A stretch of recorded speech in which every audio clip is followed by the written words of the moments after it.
वाणिज्यिक और औद्योगिक एक साथ जारी रही। हेलो दोस्तों, फिर से स्वागत है मेरी नई वीडियो में। हेलो दोस्तों, वेलकम बैक। मेरा नाम है संजीव और आप देख रहे हैं ग्वालियर ट्रैवल संजीव। चलो चलते हैं टिकट काउंटर की तरफ। ठंडा भी भैया ठंडा पीवा है गरमा गया है अभी तो दौड़ पीछे और जी मेरा टिकट चेक कर लीजिए।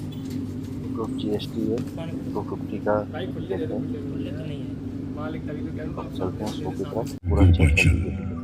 ग्वालियर का युगों पुराना पहरेदार पर्वत, इस इतिहास में डूबी धरती का अकेला साक्षी, मानव और मानवता की महत्वाकांक्षाओं की गगनचुंबी ऊंचाइयां और उसी मानव के पतन की अतल गहराइयां। मेरी आंखों के सामने ही युग बीते। राजा, रंक, वीर, योद्धा और मुक्त कंठ कवि जीवित इतिहास की पटकथा लिखते गुजर गए और अपनी अपनी भूमिकाएं अदा करते निधन हो गए। आज इस महान इतिहास के पन्नों में से एक कहानी मैं आपको सुनाता हूं। कहानी ऐसी है कि सरदार सूरज सेन जब कोढ़ के रोग से पीड़ित थे, तब एक बार वे अपने काफिले से अलग भटक गए और प्यास से व्याकुल होकर गिर गए।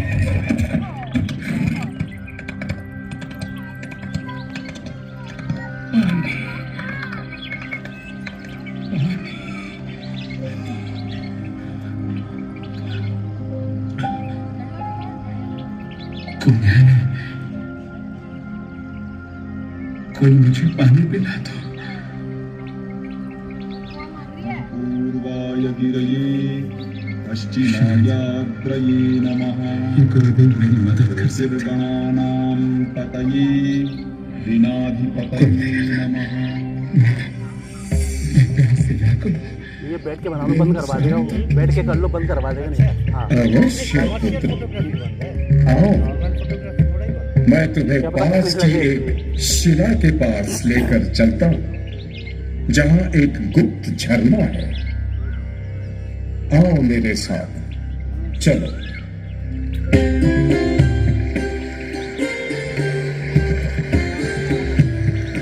आओ कुछ यहां बैठो।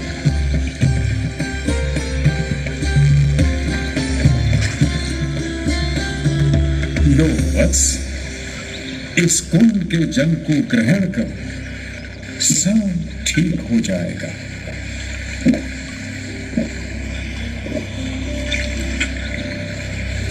अरे मैं तो ठीक हो रहा हूं। वाह, मेरे हाथ तक के सारे घाव ठीक हो रहे हैं। ये तो चमत्कार हो रहा है। मेरा शरीर एकदम ठीक हो रहा है। मैं पूर्ण रूप से स्वस्थ हो रहा हूं। मैं स्वस्थ हो रहा हूं। हे गुरुदेव, आपको मेरा शत शत नमन। मैं आपका आजीवन ऋणी रहूंगा। वत्स, ये तो इस गोपाचल पर्वत का चमत्कार है। मैं तो निमित्त मात्र। यदि तुम मेरा आभार प्रकट करना चाहते हो, तो इस झरने के चमत्कारी जल को संचित कर एक कुंड बनवाओ, जिससे समस्त मानव जन इसका लाभ उठा सके। और इस तरह सूरज सेन ने ये कुंड बनवाया और उसके बाद उसने यहाँ अपने किले की भी स्थापना की। यह कोई साधारण किला नहीं है। इस किले से हिंदुस्तान के भाग्य से संबंधित कई महत्वपूर्ण निर्णय हुए। प्राचीन और मध्यकाल में बहुत से राजाओं और साम्राज्यों की लहरें ग्वालियर से होकर गुजरी और जाहिर है कि उनमें से कुछ अपनी छाप भी छोड़ गई। इस किले के निर्माण में कई किला है या पहाड़ है? ये तो बिल्कुल नामुमकिन है।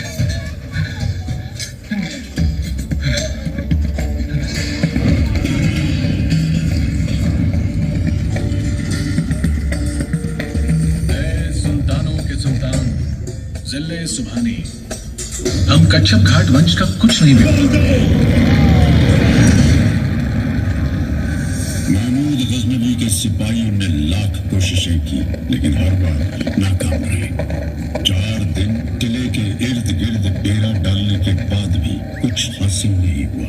झुंझलाए हुए महमूद गजनवी को पहली बार अपनी फौज को वापस लौटने का हुक्म देना पड़ा।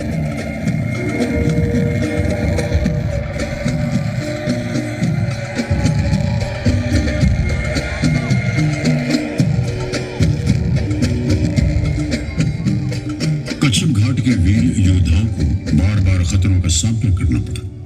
पहले महमूद गौरी और तुर्की फौज, फिर दिल्ली के गुलाम वंश के सुल्तानों से। फिर भी वीर राजपूतों ने आखिरी दम तक लड़ने की ठानी थी। कच्छप घाट के वीर योद्धाओं, समय आ गया है। अब हमारे सामने एक ही रास्ता है, जिल्लत या मौत। जो दृढ़ राखे धर्म को, ते ही राखे करतार।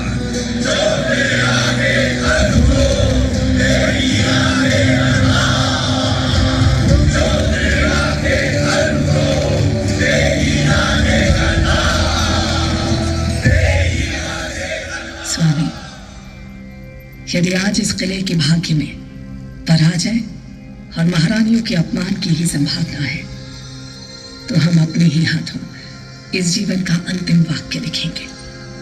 हाँ महाराज, पराजय से बेहतर मृत्यु को गले लगाना हमें मंजूर है। दासियों, जाओ हमारे 16 श्रृंगार की तैयारी करो।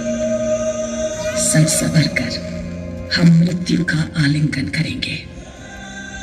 जाइए महाराज, रणभूमि में जाइए। राजपूत वीरों की परंपरा के अनुसार अब हमारी भेंट स्वर्ग में ही होगी।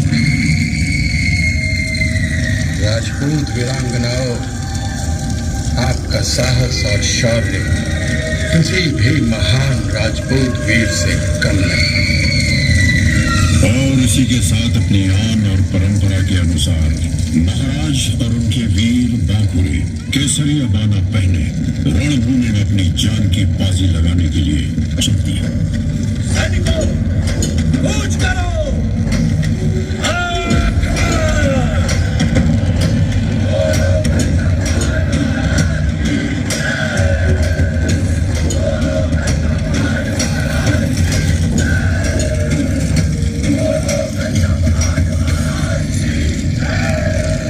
दिल्ली में तख्त ताज पलटने तख्त पर एक राजा बैठे। उनमें एक महान शासक के सभी गुण थे। महाराज दक्ष शासक थे तो निपुण राजनीतिज्ञ भी। सहनशीलता और जोड़ तोड़ की नीति में उनकी मिसाल नहीं थी। महाराज कल्पनाशील भी थे और कला के परम उपासक और संरक्षक भी। ये सब तो उनमें था ही। बड़े रंगीन मिजाज और परम प्रेमी भी थे। मान सिंह था उनका नाम। उन्होंने अपने सपनों का साकार महल बनवाया और नाम रखा मान मंदिर। भाई, हिंदुस्तान में महल तो बहुत है, पर इस जैसा नायाब महल कोई नहीं। अरे ये इतना ऊंचा है कि हम अभी इसकी चोटी तक नहीं पहुंच सकते हैं। ये देखो, मंदिर का भीतरी हिस्सा कितने अद्भुत रंगों से सजा है। विश्वास नहीं होता। अरे इसमें खूबसूरत नक्काशी तो देखो, और जरा इन दीवारों पर लगे रंगों की चमक तो देखो। मेरी तमन्ना है कि मैं जमीन के अंदर बने केसर कुंड की बगल वाले ठंडे कमरे में जाकर देखूं। सुना है वहां रानियां सोने के खंभों पर ढकी रेशम के झूले में। राजा मानसिंह तो बस हर नर नारी के दिल और दिमाग में बस गए। लोग आज भी गुजरी सुंदरी नन्नी और मानसिंह की प्रेम कहानी सुनाते हैं। एक बार जब राजा शिकार पर निकले तो उन्होंने खूंखार जंगली भैंसे से मुठभेड़ करते हुए एक लड़की को देखा। हे भगवान, ये कौन लड़की है जो देवी की तरह भाले चला रही है? अरे वाह, कमाल हो गया। देखो देखो देखो, भाला चला रहा है। अरे वाह, क्या बात है। कितनी ताकत है इसमें, कितना कमाल कर दिया इस लड़की ने। चुप करो, महाराज आ रहे हैं, सावधान। वाह, शाबाश। उस लड़की को हमारे पास लाया जाए। बहादुर और सुंदर लड़की, तुम्हारा नाम क्या है? मेरा नाम नन्ही है महाराज। अदब से सिर झुका, तुम महाराज से बात कर रही है। इसे ऐसे ही रहने दो। लड़की, तुम बहुत सुंदर हो, तुम्हारे लिए ये नन्ही नाम ठीक नहीं है। मैं तुम्हारा नाम मृगनयनी भी रखता हूं, हिरनी सी आंखों वाली लड़की। हम तुम्हारी वीरता से अत्यंत प्रभावित हुए हैं और तुमसे विवाह करना चाहते हैं। ब्याह के लाने मेरी कछु शर्तें हैं। ए मोड़ी, तू का महाराज को नहीं पहचानी? इनके सामने नजर झुका के आदर से बात कर। शांत, आप बीच में मत बोलिए। हाँ, हम तुम्हारी शर्तें सुनना चाहेंगे, बताओ। महाराज, पहली शर्त, मैं ना तो पर्दा में रहूंगी और ना ही एक ही महल में दूसरी रानी के संग। ठीक है। दूसरी शर्त, हमारी साख नदी ही हमारी शक्ति को कारण है। यो नदी को पानी भी हमें ग्वालियर में चाहिए होगा। तीसरी शर्त, मैं हमेशा आपके साथ ही साथ रहूंगी और हर जगह आपके साथ ही चलूंगी, चाहे युद्ध ही क्यों न हो। आप जहां जहां जाओ, मैं भी संग ही रहूंगी। मंजूर। राजा मान सिंह ने नन्ही की सारी शर्तों को मानते हुए उसे नए नाम से रानी मृगनयनी घोषित किया।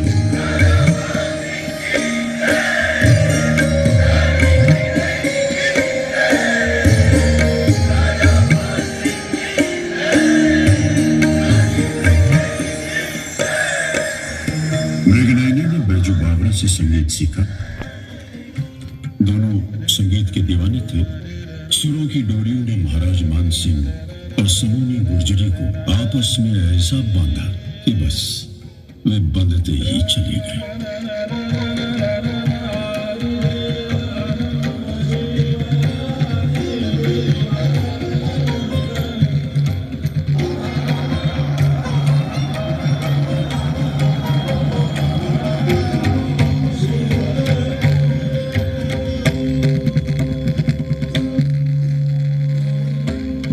सर्वोत्तम शास्त्रीय संगीत विधाओं में ध्रुपद का ऊंचा स्थान है। ध्रुपद के सृजन का सहरा महाराज मान सिंह के ही सर है।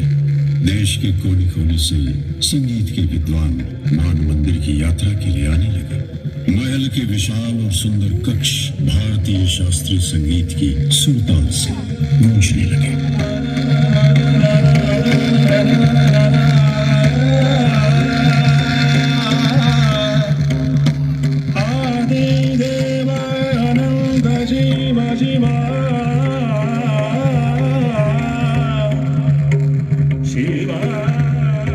सुरसरिता का अनंत प्रवाह चलता रहता, शायद ऐसे ही, पर महाराजा मान सिंह का स्वर्गवास हो गया। उसके बाद शीघ्र ही तोमर वंश के बुरे दिन आ गए। दिल्ली के इब्राहिम लोदी ने ग्वालियर किले के गिर्द घेरा डाल दिया। इस तरह पूरे 2 वर्ष गुजरे। 2 साल बीत गए हैं। रसद खत्म होने की कगार पर है। एक समय यहाँ की आबो हवा संगीत और कला से सराबोर थी।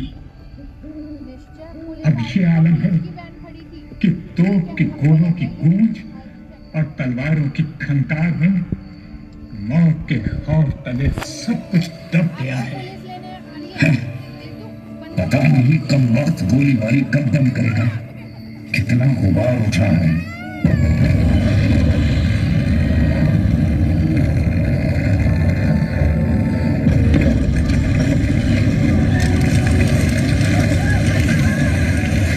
आखिर किले के नीचे एक सुरंग को बारूद से उड़ाकर लोधी सेनाओं ने राजपूतों का सुरक्षा चक्र तोड़ दिया। लोधी सेना किले में दाखिल हो गई।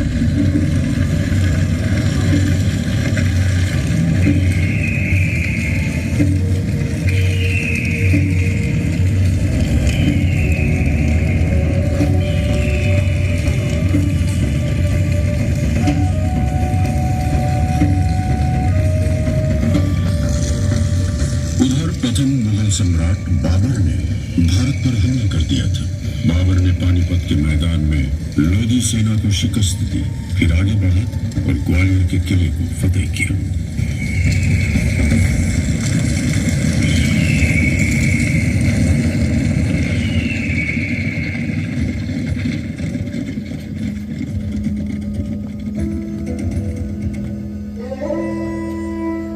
कभी युद्ध के साथ शांति और खून खराबे के साथ स्थिरता के दिन भी आए, जब तलवारों की खनखनाहट और युद्धों का उन्माद संगीत की लहरों और काव्य रस की सरिता में डूब गए।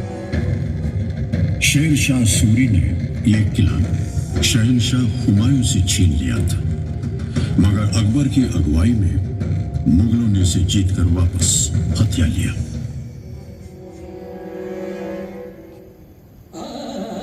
मुगलिया काल में बेहट में विलक्षण प्रतिभा के एक बालक ने जन्म लिया, जिनका नाम था रामतनु पांडे, जो बाद में मियां तानसेन के नाम से प्रसिद्ध हुए।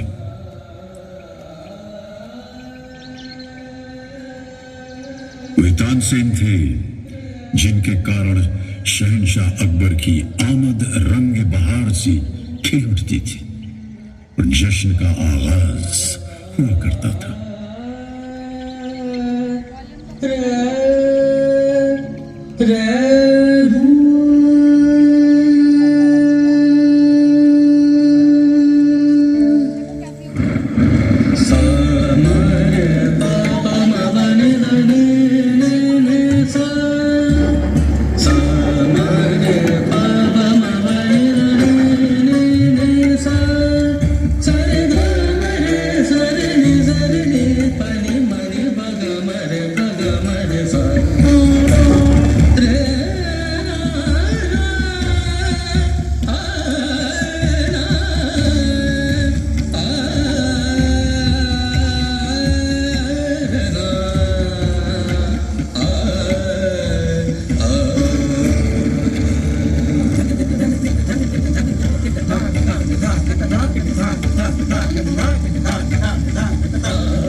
तानसेन के प्रति इतना आदर और स्नेह रखते थे कि जब तानसेन अल्लाह को प्यारे हुए तो शहंशाह ने खास फरमान जारी किया कि मुल्क के सभी मौसीकीकार उनके जनाजे में शामिल हों।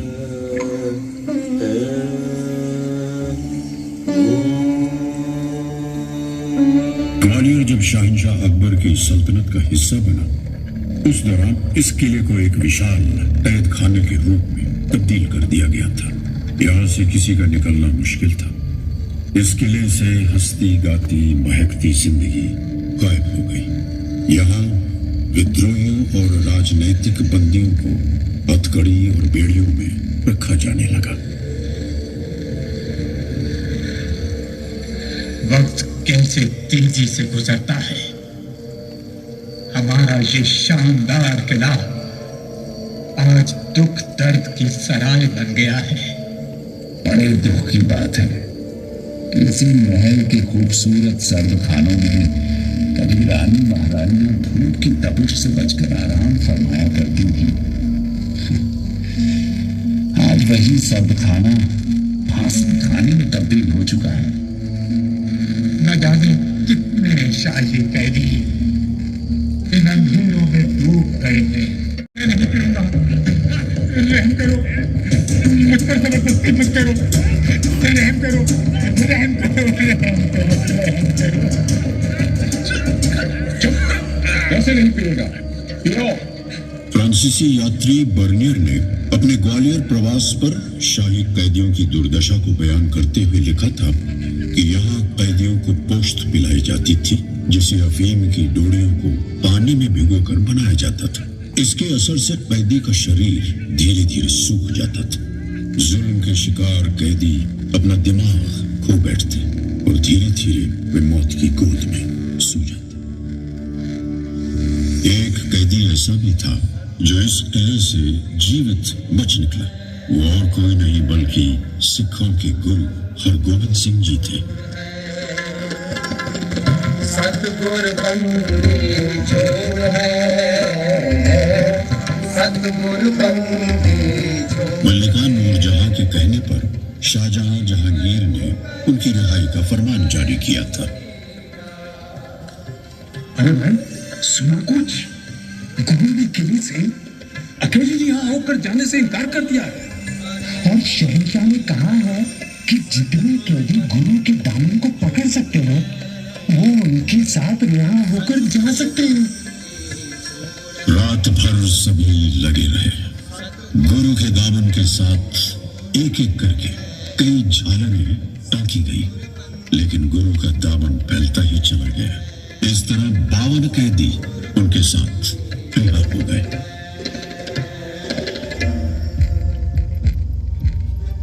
फिर कट्टर मुगल बादशाह औरंगजेब ने हिंदुस्तान भर में अपनी हुकूमत स्थापित करने की कोशिशों के तहत अनेक रियासतें जीती।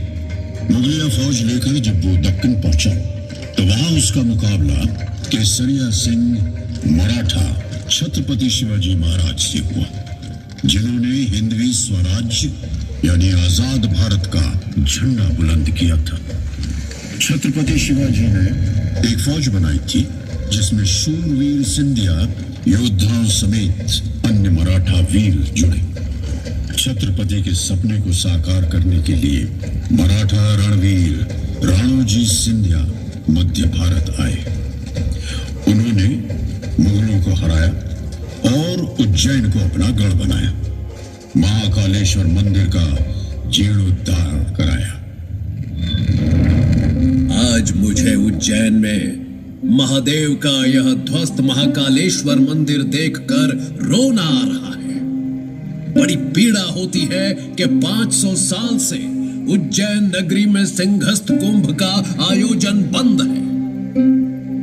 मैं मालवा का मराठा सूबेदार राणोजी सिंधिया यह आज्ञा देता हूं कि महादेव के इस मंदिर का जीर्णोद्धार होना चाहिए और उज्जैन में सिंहस्थ कुंभ फिर से शुरू किया जाएगा। बोलो हर हर महादेव, हर हर महादेव, हर हर महादेव। वीर राणोजी के उपरांत उनके पुत्र महादजी सिंधिया ने स्वराज का केसरिया झंडा लेकर 1765 में ग्वालियर, 1771 में दिल्ली और उसके बाद लाहौर और अटक तक का इलाका जीत लिया और समस्त हिंदुस्तान में सिंधिया वंश का नाग निशानी भगवा ध्वज बुलंद किया। महादजी सिंधिया ने गुलाम भारत में फिर से स्वतंत्रता का डंका बजा दिया। मेरे साथियों, आज सिंधिया फौज ने केसरिया झंडे के नीचे सभी हिंदुस्तानियों को एकत्र कर दिया है। हमने अफगानी सेना को सिंधु नदी के पार खदेड़ दिया है, मुगलों को अपनी शक्ति के अधीन कर दिया है। समस्त भारत में हमारी शक्ति स्थापित हो चुकी है। अब हमें भारत को अंग्रेजों से बचाना है। सिंधिया फौज ने अंग्रेजों को मारवाड़, सिरसी, भेलसा, गोहार, सारंगपुर, कोलारस, शिवपुरी, इलाहाबाद, बड़गाद आदि स्थानों में पराजित कर दिया है, मगर अंग्रेज फिरंगियों का खतरा अभी टला नहीं है। मैं महादजी सिंधिया आप सभी को आश्वस्त करता हूं, जब तक जीवित हूं अंग्रेजों से भारत को बचा कर रखूंगा। अरे सुनो भाई, क्या तुम जानते हो महादजी सिंधिया को पानीपत के मैदान में किसने बचाया? एक मुसलमान विष्टि राणे खान ने। यही तो भारतीय गंगा जमुनी सभ्यता की खूबसूरती है।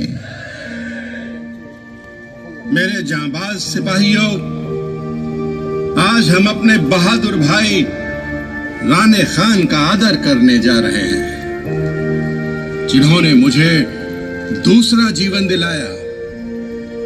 आप सबको मालूम है इन्होंने पानीपत की युद्ध भूमि से मुझे कैसे बचाया। मैं उनको और उनके उत्तराधिकारियों को खवासी वाले की पदवी प्रदान करता हूं। हमारे और इनके परिवारों के बीच का रिश्ता हमेशा बना रहेगा।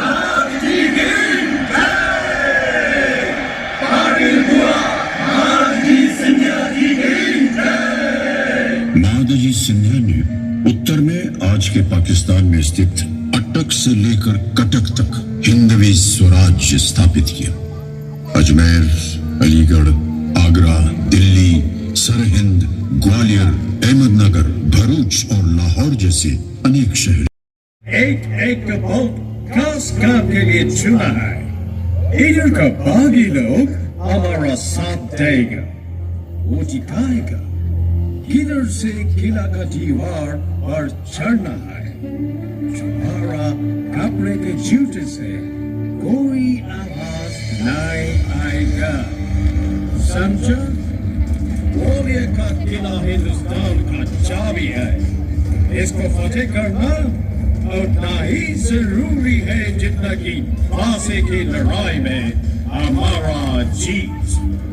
लेकिन बाद में महादजी सिंधिया ने किले पर पुनः कब्जा कर लिया। उनके उत्तराधिकारियों की सैन्य शक्ति से अंग्रेज लगातार परेशान रहे।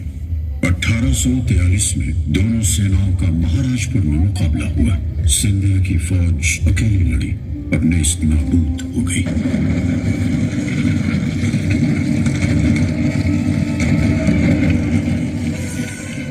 प्रगतिवादी मराठा साम्राज्य में नारी सशक्तिकरण की अद्भुत परंपरा थी, जिसमें लड़कियों को शस्त्र और शास्त्र दोनों की शिक्षा दी जाती थी। उन्हें राजनीति और युद्ध कला का ज्ञान दिया जाता था।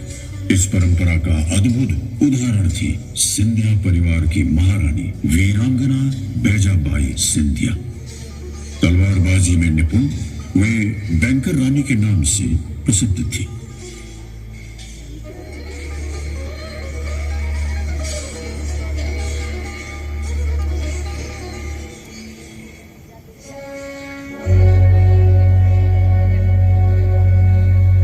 सन 1857 में एक तरफ मेरठ में मुट्ठी भर सिपाहियों ने देश भर में स्वतंत्रता संग्राम की चिंगारी जलाई, दूसरी तरफ मराठा महाराज सिंधिया के नुमाइंदों के साथ हुए गुप्त विचार विमर्श के अनुसार और उनके आमंत्रण पर वीर तात्या तोपे, राव साहेब पेशवा और झांसी की रानी लक्ष्मीबाई नेवालकर की सेनाओं ने ग्वालियर आकर विद्रोह की कमान संभाली।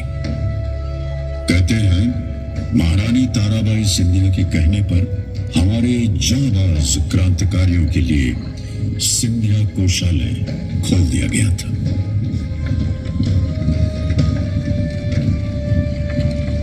अब अंग्रेजों से खुला युद्ध करना सिंधिया, जिसे अंग्रेज अभी भी शक की निगाहों से देखते थे, उनके लिए आत्महत्या के समान था।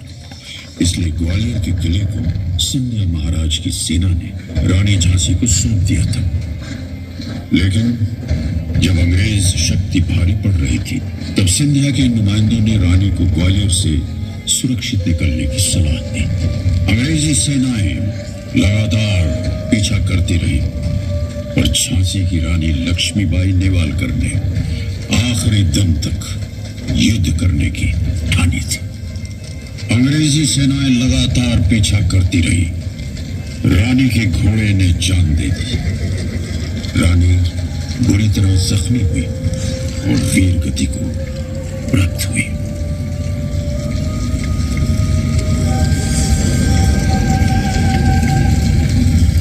बाद के वर्षों में मराठा सिंधिया राजवंश की छत्र छाया में ग्वालियर फलता फूलता रहा। उसके बाद ग्वालियर सिंधिया रियासत में कला संगीत कला नई ऊंचाइयों को छूने लगी। आधुनिक ग्वालियर के जन्मदाता माधवराव सिंधिया प्रथम थे, जिन्होंने ग्वालियर की प्राचीन परंपरा और हिंदवी स्वराज्य के मूल्यों को आगे बढ़ाया। उन्होंने स्कूल खोले, ग्वालियर का वाणिज्यिक और औद्योगिक विकास किया, फूलों के बाग बनवाए जो आज भी ग्वालियर को सुशोभित करते हैं। आज ग्वालियर में कई महत्वपूर्ण विकास परियोजनाएं महाराजा माधवराव प्रथम की देन है, जैसे लाइट रेलवे, ग्वालियर चमड़ा कारखाना आदि। तो इस तरह ग्वालियर की महान यात्रा भारत की आजादी के साथ जारी रही। ग्वालियर आज भी कला, सभ्यता और धर्म का एक केंद्र है। यह शहर जीवित है यहाँ बसे लोगों के कारण, यहाँ की जैव विविधता के कारण, प्रकृति के कारण और इस शहर को देखने आने वाले अनेक पर्यटकों के कारण, यानी आपके कारण। भारत के दिल में बसा ये पर्वत आपको प्रणाम करता है।